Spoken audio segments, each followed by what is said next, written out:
wala bang palakpakan dyan? Mahihina naman ng mga training.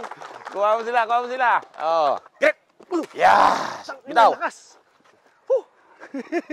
Katakot yun ah. Hindi. Sige, ipasok Kaliwa? natin. Yan, yan, sa kaliwa. Ayan. Yan siya ha. May handle yan sa loob. Ah, so kailangan nakahawak dito. Oo, hawak ka talaga dyan.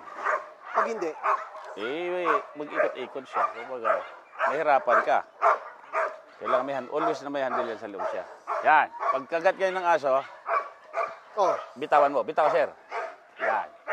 hindi Ganyan ba lang ito ha. kagat eh? Hindi. Yan.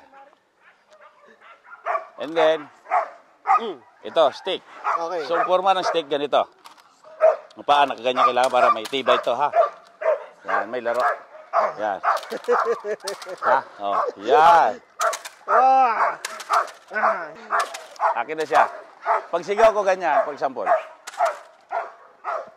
Pag niyog-yog mo, Yug-yug gano'n. kunting yog-yog, bitaw. Bitaw yan, ha? Pag sinabi mong bitaw, alis akong gano'n. Okay. Unang ano lang yan, unang attempt natin. Wag naman masyadong malayo. Hindi, harap-harapan. Ikaw muna Harap-harapan. magsubo. Okay. From the beginning. Oh. Akin na. Ay, sus. Sino to? Si Tres. Yan, Si si Tres. Tres. Hey!